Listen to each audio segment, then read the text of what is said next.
In the deceptive calm of Marysville, I lived a life many would call monotonous, yet for me, it was a haven.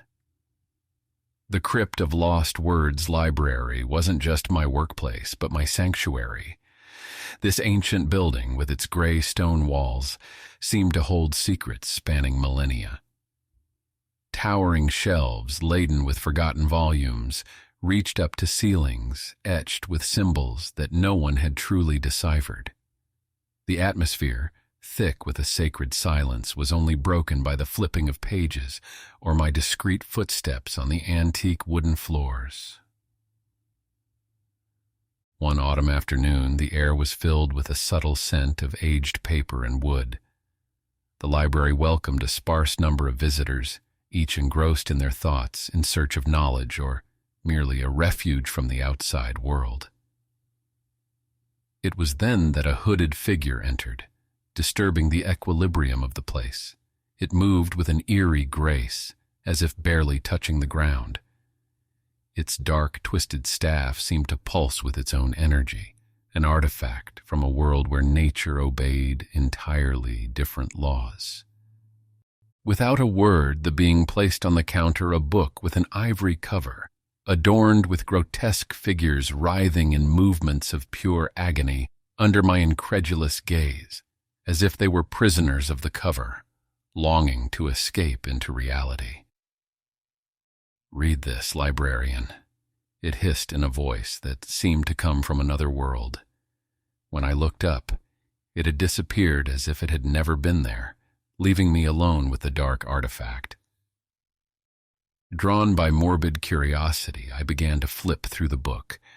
Every word I read chained my soul to visions of desolation and horror, tales of a village engulfed in perpetual darkness, a place forsaken by God, inhabited by soul rippers, creatures of unspeakable evil, deformed bodies and skeletal limbs, faces devoid of eyes, but with mouths riddled with sharp teeth, ready to devour any glimmer of hope. They fed on light, leaving behind only desolate voids. Abysses so oppressive they stifled breath.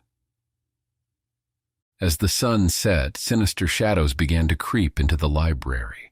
It wasn't dusk that advanced, but darkness itself, a living presence swallowing every light, every warmth. The boundary between story and reality began to shatter.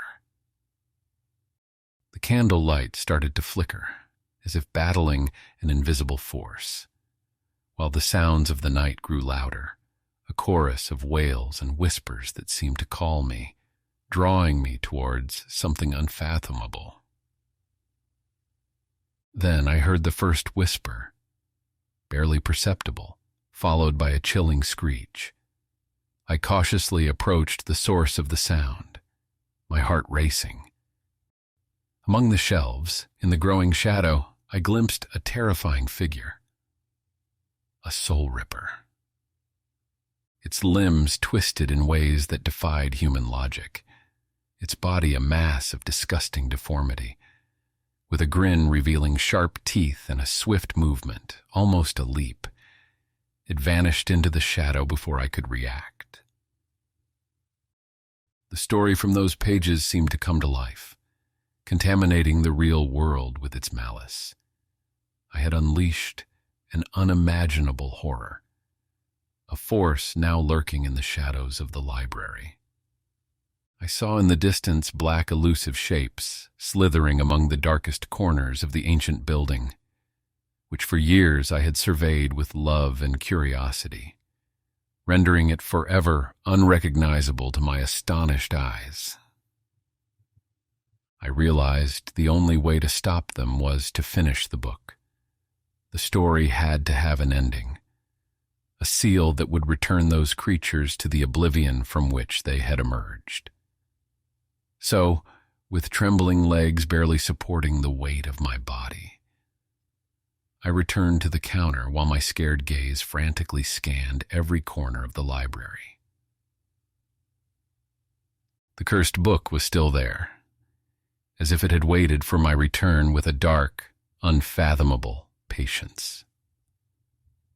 As the pages began to turn under my shaking fingers, a revelation made its way through the turmoil clouding my thoughts.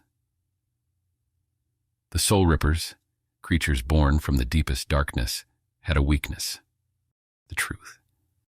An abstract yet powerful concept, a light capable of annihilating any threat. This was the fulcrum of my hope, the key to repelling the advance of darkness, and perhaps, just maybe, to restoring order in the chaos I had unleashed. The last page was empty, pristine, a desolate expanse of white that begged to be defiled. With sweaty hands and tears in my eyes, I wrote my truth, a torment never revealed to a living soul, a wound that still burned deep within me. As soon as I finished writing, a deafening roar shook the library. The book closed with unexpected violence, a dull and powerful sound that made the floorboards tremble. The abominable figures that defiled the cover began to twist in an even more frenzied vortex of spasms, their expressions a grotesque mix of agony and primal hatred that no human word could ever fully convey. They seemed to brim with their own life, their deformed limbs contorting in unnatural movements as if possessed by a dark and malevolent energy. A nauseating odor of rotting flesh and sulfur filled the air, making my skin crawl.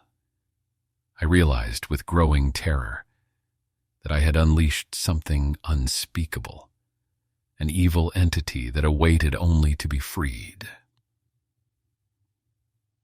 The premonition of an imminent threat soon became reality. I felt a presence behind me, a cold breath on my neck, and in an almost hypnotic state I turned around. A shiver of terror ran through me from head to toe. Standing before me was the hooded figure that had handed me the book. This time, however, it had let its hood fall back, revealing a face that was a perfect replica of mine, but twisted and contorted in a painful grin, a mix of suffering and a sense of release. "You haven't understood yet, have you, librarian?" said my duplicate, with a voice that was an eerie echo of my own. "You are destined to become the next story." At that moment, the walls of the library began to crumble, revealing an endless horizon of darkness and fog populated by thousands of soul rippers approaching me with eager eyes. My alter ego, with an even wider and more terrifying smile, said, "Welcome to your new reality, librarian.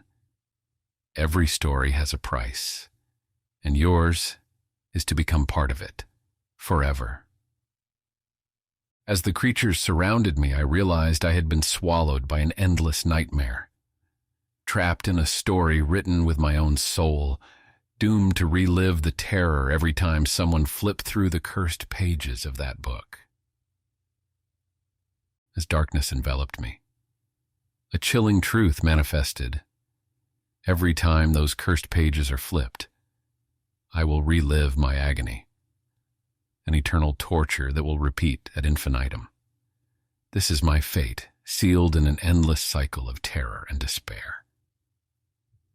This will not be the end of my story, but the beginning of an endless nightmare, where every scream of fear will echo my eternal pain.